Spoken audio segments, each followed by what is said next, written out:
A billionaire class keeps saying humans behave better when watched. Peter Diamandis just made Big Brother sound virtuous.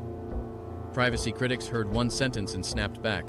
This was surveillance state logic dressed up as optimism. Peter Diamandis didn't rise by building cameras. He rose by convincing the world incentives could unlock impossible breakthroughs.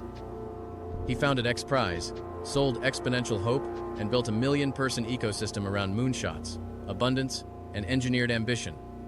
But critics across tech media called Peter Diamandis delusional, saying his optimism ignored governance, labor, and harm. Then June 2026 landed. Diamandis argued radical transparency was coming anyway, so society should learn to use it.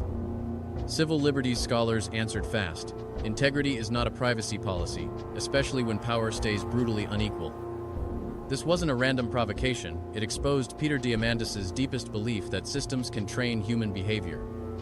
His story starts earlier, with a Greek-American kid obsessed with space, medicine, and prize structures that bend history. Here's the rehook. The infrastructure for always-on surveillance already exists, quietly spreading through orbit, streets, dashboards, and doorbells. Planet now images every square meter of Earth daily, while Ring, Flock, drones, and cars fill gaps. Diamandis frames that sensor web as reciprocal transparency, but ownership sits with companies, vendors, brokers, and police. That's why privacy advocates compared him to Larry Ellison, elite technologists normalizing visibility before democratic consent exists. And backlash isn't theoretical. Ring killed Search Party, while some cities literally bagged Flock cameras after protests. The human pivot is simple. Peter Diamandis is a prize architect, obsessed with incentives shaping what people do. That obsession built XPRIZE, where audacious goals become measurable games and behavior changes because the rules change.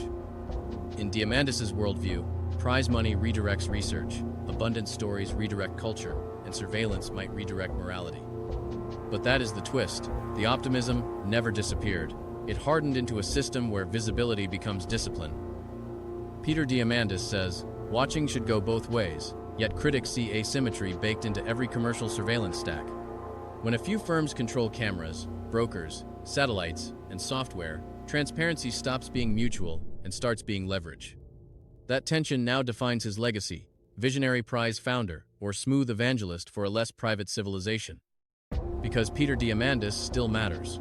More than 1 million XPRIZE participants prove his ideas don't stay theoretical. Final payoff. The same man who gamified innovation now asks whether behavior itself should be engineered by exposure. So who matters now? Builders chasing accountability or elites redefining freedom? Subscribe and tell us below.